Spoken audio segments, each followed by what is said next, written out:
Good morning. This is Professor Marsh, Newberry College, Business Ethics in fall of 2021. Uh, we are now moving into Unit 5, which is the second half of Chapter 4 in your book. And so we're still working on the corporate culture, impact, and implications. This is part 2, and we will finish the chapter with today's lecture. Uh, so the cold opening, creating an ethics program. Remember, read that, but don't dwell on it. When we get to the end of this unit, we'll go back and look at that a little bit more. Note the chapter quotes, including my favorite: "Culture eats strategy for breakfast." That is so true, and echoes in a perhaps more elegant sense Mike Tyson's advice about battle plans and fights. Uh, and so, beginning in this chapter, we're splitting the chapter, and we'll do that with a couple of the longer chapters that we get to later in the semester. Uh, the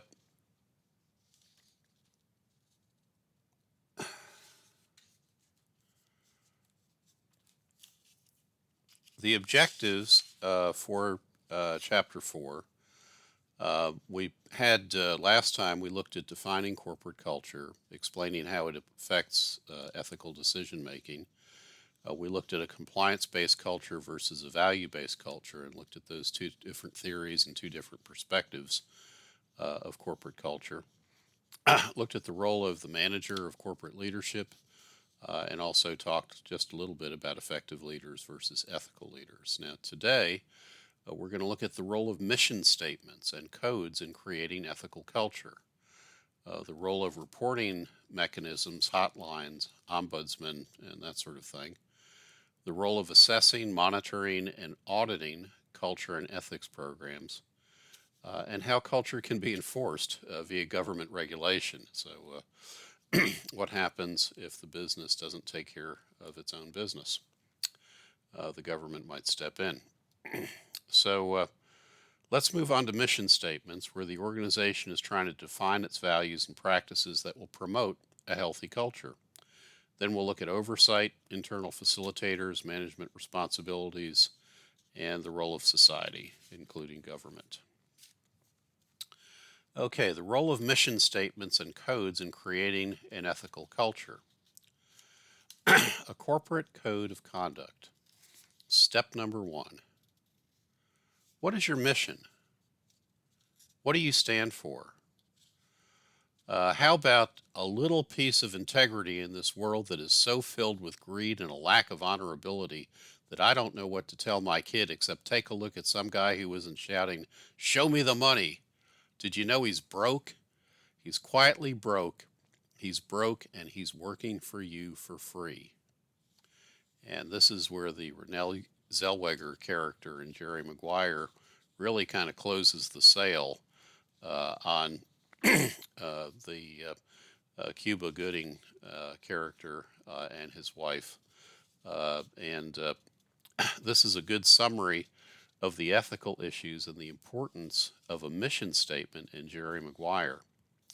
Now, what I've done in your slides is I have put hot links in your slides to a short YouTube video, perhaps another 10 or 15 minutes. I've forgotten exactly how long it is, but I think it's in that range, which some other uh, analyst posted about the ethical issues and the mission statement in the movie Jerry Maguire. I thought that might be relatable if you've seen the movie Jerry Maguire.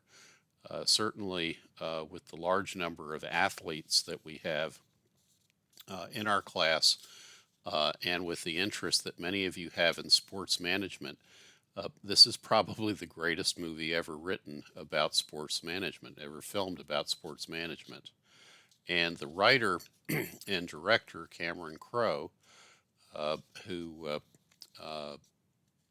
wrote the script for the movie, actually wrote a 25-page mission statement, which he has posted on his personal website.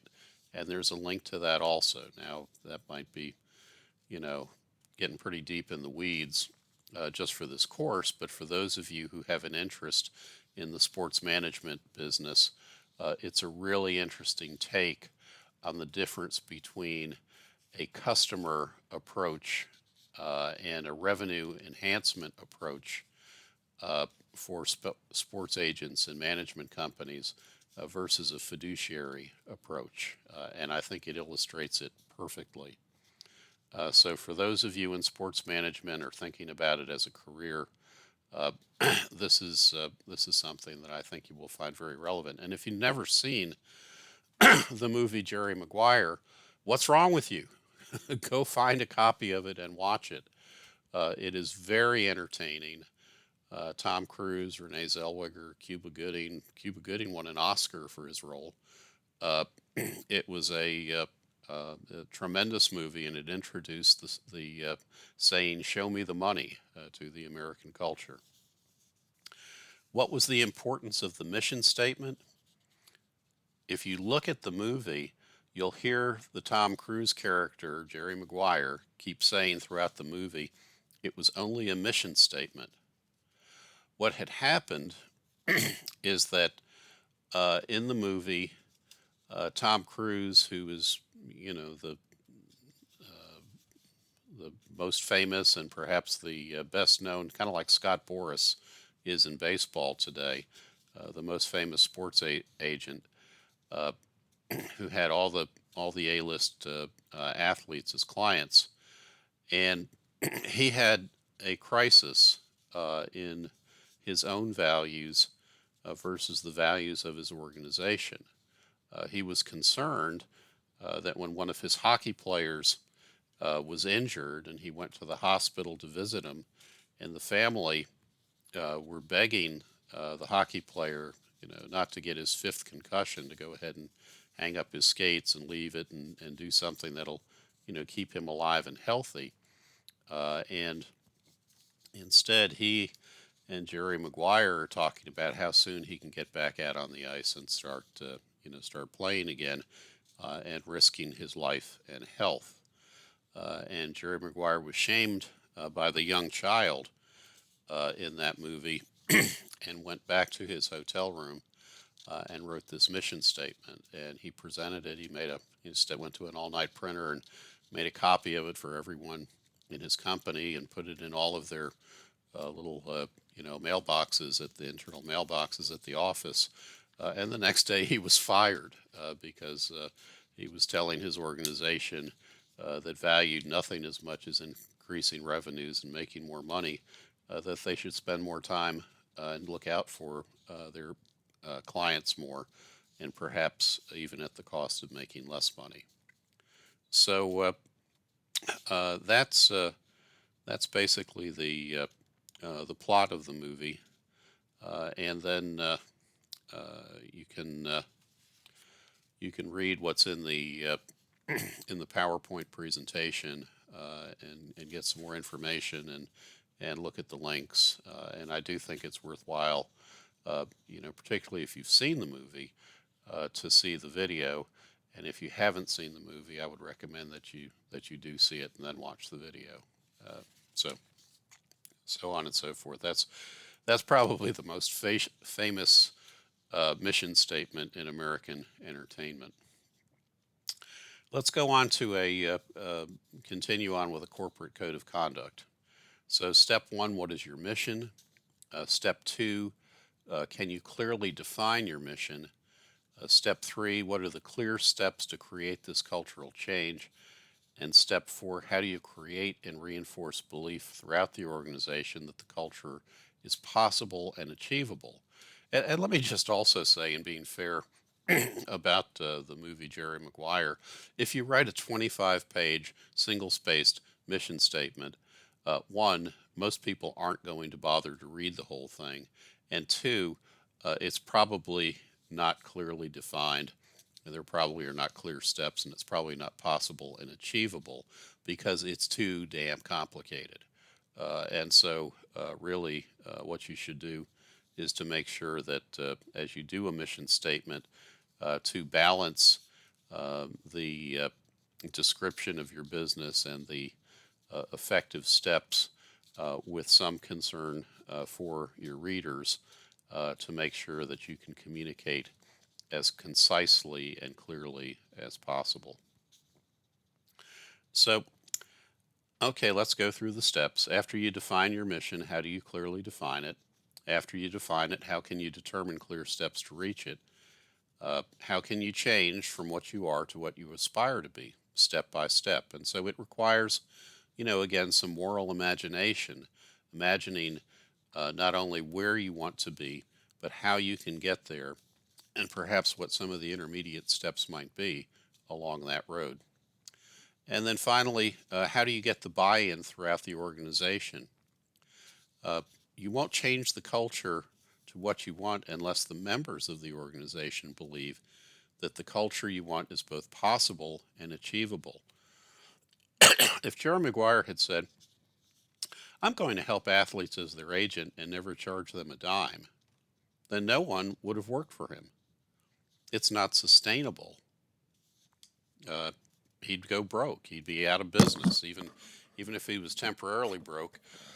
As soon as he got Cuba Gooding's character, Rod Tidwell, the new contract, he was back in business and had some funds. But for most private businesses, you can't be Mother Teresa. She took a vow of poverty as a nun and worked for the Catholic Church, which paid her expenses.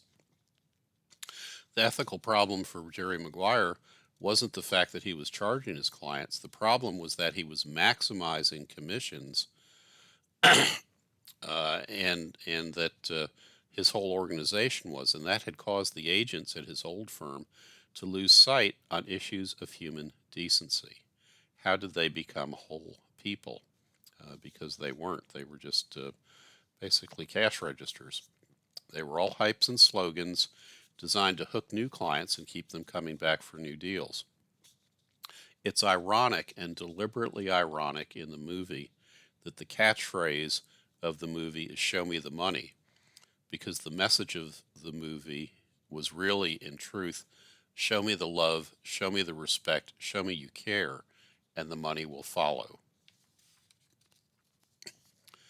But your mission can't be quixotic. You can't be delusional. You can't tilt at windmills. You have to have a mission which is possible and achievable. Now, what are the role of reporting mechanisms, hotlines, ombudsman, etc.? These are some of the ways that an organization can create mechanisms that monitor, enforce, and reinforce the mission statement and code of conduct. Now, the ethics hotline is not just a suggestion box. An ombudsman is an ethical advocate within the company outside of the normal chain of command. And reporting, ethical leaders will support visibly the reporting of ethical concerns and unethical behavior to show those within the organization that is both possible and valuable. And in fact, some companies today actually report on their own ethical challenges and how they resolve them. And so that's really kind of an interesting development. You can't just print, post, and pray, as your authors remind you. You have to take steps within the organization to not only announce your mission statement or code of ethics, but also to reinforce it, monitor it, deal with reporting of exceptions, and discipline infractions and other deviations. Some organizations have ethics hotlines, often promising anonymity and freedom from reprisals to employees who report violations or other concerns. We hear a lot in the news about whistleblowers, people who step forward and report bad behavior in organizations. As recent news have shown with impeachment, election concerns, the DOJ and the FBI, these processes have to be very carefully constructed in order not to become abused, politicized, and yes, private businesses can have a lot of politics internally and misused. An ombudsman is someone who works within an organization but outside of the typical organizational chart and reporting responsibilities, who is charged with the mission to see that the organization is meeting certain goals. which can be ethical goals, competency goals, or just cutting through the red tape types of goals. I work with the IRS Ombudsman Group quite often. They're called the taxpayer advocates, and they can often push just the right buttons to make something happen for a client of mine when it seems as though the normal IRS personnel handling the matter have lost, forgotten, or just don't care to respond promptly or competently. Take a small break. Okay. Nothing will kill ethical culture quicker than to see credible reports of misbehavior ignored or covered up by senior management. Take reporting seriously and let yourself be seen doing it. Maybe consult with counsel before doing it. That's probably a good idea. But make sure that you demonstrate, if you're in management, that you take ethics seriously. Note the concept of ethical fire drills on page 122. I've never seen an organization do this, but it might be a good exercise at a training retreat. Let's move on to the role of assessing, monitoring, and auditing culture in ethics programs. There's an old saying, which is very true, in business at least: what you do not measure, you do not treasure. Can you identify metrics of ethical success or failure? They're a little bit like crime statistics. Does fewer arrests mean that there's fewer crimes, or does it just mean that the police aren't arresting anybody? The same concept might apply to metrics too. So you have to make sure that your metrics are objective and reliable, and are they tested and valid? A little bit like following the science. How do you see the signs of a developing toxic culture? How do you know when the cream is souring in the refrigerator? You might be demonstrated by problems with values, a lack of generally accepted fundamental values. Is there bickering and backbiting, gallows humor and sarcasm instead of support? Everything that comes out of people's mouths are negative. Relationships, are there breakdowns with customers, suppliers, clients, workers, and complaints that are ignored? Are there financial problems? Are there warning signs detectable for managing and communicating financial matters? These are all ways that management can assess, monitor, audit the culture and ethics programs. And then there's the society and government stepping in. If you can't clean up your own mess, we'll do it for you. And we saw in the first chapter examples of lots of major scandals that were responded to with congressional legislation, or perhaps increased governmental bureaucracy regulating. And the book spends quite a bit of time on the federal sentencing guidelines for organizations. So for me, that was a little bit of legal continuing education. The scariest thing anyone can say to you in business is, "I'm from the government and I'm here to help." That's an old joke, and it's not true. The scariest thing anyone can say to you in business is, "I'm from the FBI," or "I'm from the Criminal Investigation Division of the IRS," or the SEC, or the Postmaster General, etc., and you have the right to remain silent. That's considerably scarier. Organizations can be criminally prosecuted, as can their directors, managers, officers, and employees. A good ethics program which meets the USSC guidelines, this is on pages 125 to 126, can reduce the sentences and fines suffered by the organization and its members. I've had some experience with the FBI over corporate fraud many years ago. I represented an insurance company which had been purchasing an insurance policy for its group, a certain type of insurance called reinsurance, from a company in Germany through an agent who had offices here in the United States. And as the company was undergoing an audit by one of the state regulators, because state boards of insurance typically regulate insurance companies, the auditor asked for a copy of the reinsurance policy.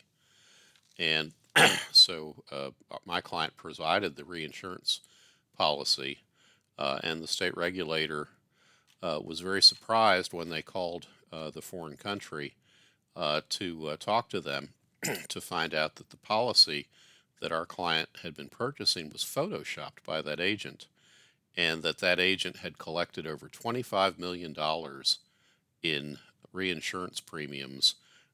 And if we had ever, when we had claims, was apparently just paying the claims, which were only a few $1 million out of his own pocket.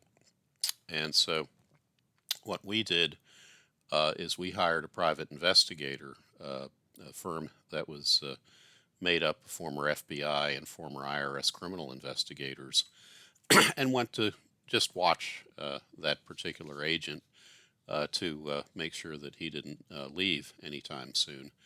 And then called in the FBI and spoke with a special agent, turned over our file. And what happened was that because of the federal sentencing guidelines and the ability to buy down your sentence, the FBI was, and the U.S. attorney was able to convince the bad insurance agent to bring back about $21 million back into the insurance company's fund from his offshore bank account in Switzerland. And so that was a pretty nice resolution of that problem, perhaps an example of practical ethics in practice. So that's it for Chapter 4 and Unit 5 in your course. Next time we'll go on to Chapter 5 in Unit 6. Have a great day. Bye-bye.